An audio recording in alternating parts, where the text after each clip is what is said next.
Welcome to Body Talk today. My name is Orisha Jolome Benebishe, and we are talking to us as to what next. After prayer, what next? After fasting, what next? Stop looking to somebody else to solve our problems. We solve it ourselves. Put yourself in the ring and determine they're not going to knock you out. And if they knock you down, stand up and learn and get back in the ring again until we become champions. It is time for us to begin to explore new ideas, thinking outside the box, and asking ourselves, young people, believe me, you're one of the greatest assets this country has, because most innovation comes from young people. Most innovation comes from young people.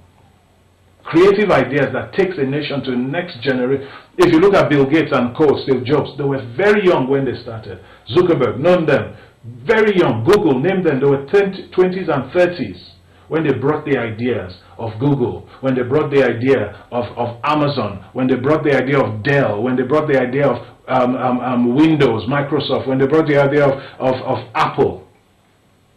Name it.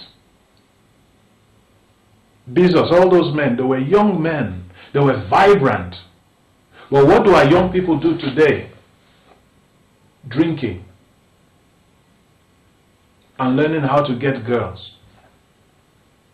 And everybody wants to be a rapper, want to be gangster. Well, that's not gangster right now. What's gangster right now is that we can solve our nation's problems. And who is challenging the young people to think? Because what most young people are seeing today is, once you know somebody that knows somebody, you get a deal, you get a construction deal, or you get this deal or that deal, you get some commission, you go and travel and buy stuff. That's what they are seeing. That's what we are seeing. So the young people are not being challenged or inspired to be creative. What they are looking for is to be connected to people in positions, and to know this person's uncle and auntie and sister and brother and father and mother, and to spend money. No nation makes it by spending money. We make it by investing. What did Joseph do? He took seed and he started investing seed into the ground. Agriculture changed Egypt. Agriculture. So, have we looked at agriculture? I'm just naming one thing. I'm not saying we should, but definitely agriculture is a solution. Do you know, if our young people went into agriculture with full force, that means you own your own job, and we started planting, there are many people that will help us to teach us how. We can come in partnership with people that have done it. They've overcome deserts. They've overcome hardships. They have created things. We can. We're not telling them come and give us. No. We're not just telling them come and set up. No. We're telling them come and teach us. We want to learn. And if it's tough, we're going to learn. It may take us some time, but give us 25 years. We would have done it. Look at what Singapore did. They had a leader that brought them together and showed them what they can do. He just died. Was it last year? Lee Kuan Yew, I think that's his name. But he led that country. In 40 years, they became. Initially, it was tough. They didn't see the result. Look at what China has done. From the 70s, how many years? Look at them now. Look at what they are in the world today. Zambians, fasting and praying wasn't an end in itself that we should clap. It's the beginning. It's the beginning. It's the beginning of saying we want to solve our problem. And Joseph disciplined himself every year, every harvest, every day he was gathering and saving away 20%. 20%. He learned to control himself. He learned to live below his means. He learned to live below his income. He learned to save. He learned to invest for the future. And notice, it was what he invested, what he did with the seed in his hand, that changed his future and made Egypt the richest country. It wasn't because foreigners came to do it. It's because they did it, because they had a plan and they worked and executed their plan to the T. And there was abundance. And they had the collective, the political and the collective will. But you see the difference, because there's one man working on this plan and the other people just in abundance and spending.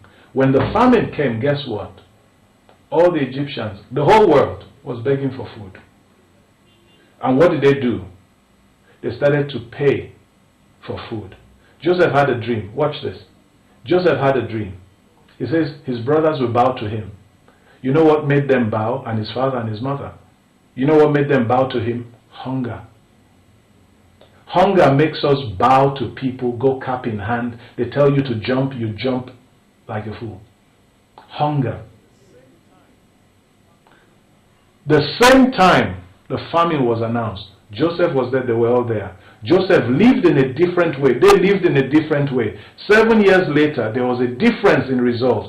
These ones living this way anyhow were begging the other one that was disciplined and mastered the seed in his hand and provided food for himself and for others, because he had a plan, he had a goal, he had a vision, he had a destination, and he determined to do it, and he did it. And we all can do it. It's not hard, people. It's just a change of lifestyle. It's just a disciplined lifestyle. It's just a mastery of your environment and yourself first. The first thing they did, they brought monies to him. All his money, all the money. Money failed in the land. Then they brought their cattle. All their animals came in. Then they said, we have nothing else. We'll give you our land and ourselves. Notice what they asked him for next. They said, give us seed that we may live. You read in the Bible chapter 42, 43, 44, 45, 46 of the book of Genesis. Beautiful story. It starts from about 42. He says, give us seed. They didn't say give us food anymore, because they came to realize that every time you are begging for food from people, you are selling them your future. You are selling them your land. You are selling them your resources for free. Hunger has a way of making Africans bow, because they refuse to produce their own self, their own food. We'll talk about this tomorrow.